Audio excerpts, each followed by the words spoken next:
Welcome back. हम बात कर रहे हैं चैंपियंस ट्रॉफी 2025 को लेकर। पाकिस्तान के स्क्वाड की दुनिया भर की तमाम टीमें अपने स्क्वाड का ऐलान कर चुकी हैं, लेकिन पाकिस्तान का स्क्वाड ताखीर का शिकार है और उसकी वजह साइम अयूब की इंजरी है और अभी तक कोई क्लैरिटी नहीं आ रही। लेकिन हमारे ज़रा ये बता रहे हैं कि शायद साइम अयूब चैंपियंस ट्रॉफी 2025 के लिए अभी तक की जो इतलात हैं उसके मुताबिक वो स्क्वाड का हिस्सा ना बन पाए। सो अब वो नहीं है तो कौन है, इसी पर बात करते हैं। हमारे साथ मौजूद हैं क्रिकेट एक्सपर्ट अली तानोली साहब।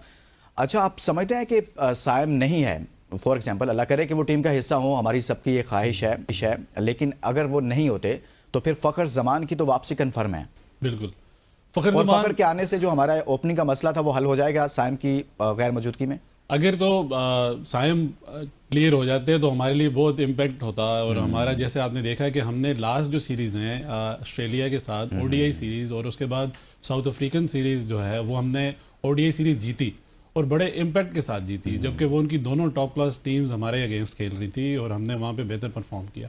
मतलब बेस्ट ओपनर तो नहीं, बस बेस्ट पॉसिबल ऑप्शन हो सकती है कि उसके अलावा, क्योंकि वजह ये है कि हमारे पास उस तरह पीछे कोई ऐसा प्लेयर नहीं है या ऐसा बैकअप नहीं है कि हम उनको यूटिलाइज करें या इस वक्त, क्योंकि वजह ये कि टाइम इतना कम है कि हम अभी टेस्ट नहीं कर सकते। और दूसरा अभी एक बात ये भी आई है, जो ट्राई सीरीज हो रही है, ट्राई सीरीज में जो स्क्वाड होगा वही स्क्वाड चैंपियंस ट्रॉफी के लिए भी होगा। तो ये एक बेहतर ऑप्शन है कि आप अपने प्लेयर्स उससे पहले थोड़ा सा आपको कॉम्बिनेशन भी समझ आ जाएगा और आपको समझ आ जाएगी कहाँ हम आपकी कमजोरियां हैं और वो हो भी पाकिस्तान में रही है, तो उस वजह से वो चीज़ें हम ज़्यादा इम्पैक्ट डाल सकते हैं कि वो क्या चीज़ बेहतर हो सकती है और क्या चीज़ हम जो लेक कर रहे हैं उसको बेहतर कर सकते हैं। हसीबुल्लाह वापस आ रहे हैं, हसीबुल्लाह का नाम भी आ रहा है, मामूल्लाह और हसीबुल्लाह, क्योंकि दो प्लेयर हमें चाहिए।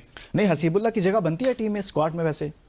वैसे मैंने कहा कि हमारे पास बैकअप नहीं है, हमारे पास ऐसे ग्रूम या वेल ट्रेंड प्लेयर नहीं है, तो हमें हसीबुल्लाह काफी लंबे अरसे से डिस्कशन में है और काफी ज्यादा वो परफॉर्म भी करते रहे हैं। बिल्कुल उन्होंने डोमेस्टिक में परफॉर्म भी किया है के हवाले से बार बार बात भी होती है कि उनको मौके मिलने चाहिए, लेकिन वो विकेट कीपर हैं और उधर मोहम्मद रिजवान विकेट कीपर हैं, तो उनकी मौजूदगी में हसीबुल्लाह बैकअप के तौर पर होंगे। फिर मैं तो समझता हसीबुल्लाह से बेहतर ऑप्शन तो मोहम्मद हारिस भी थे, अगर हारिस को हम यूटिलाइज करते। और दूसरा, हारिस की पाकिस्तान में परफॉर्मेंस बहुत अच्छी हैं। अगर उसको वैसे बड़े जो मैचेस में भी देखें तो हारिस ने परफॉर्म किया है। और दूसरा, जो रिजवान की आपने बात की, रिजवान को तो शायद ऐसा प्लेयर समझ ही नहीं आता कि जो उनका ऑल्टरनेट हो या कोई विकेट कीपर हो, तो उसकी वजह से वो काफ़ी बेचारे जो हमारे प्लेयर्स आते हैं वो प्रेशर फील करते हैं कि रिजवान का ऑल्टरनेट होना, या रिजवान एक देखें वो एक तरफ वो कैप्टन भी हैं हमारे, और फिर वो एक प्रेशर भी रहता है कि यार अगर मैं इसके अगेंस्ट आके खड़ा हो गया तो शायद मैं इसकी टीम में खेल सकूं या ना खेल सकूं। वो चीज़ भी काफ़ी प्लेयर्स पे इम्पैक्ट डालती है। आप कह रहे हैं कि हसीबुल्लाह की जगह पर अगर मोहम्मद हारिस हो जाएं तो ज़्यादा बेहतर हो जाएगा।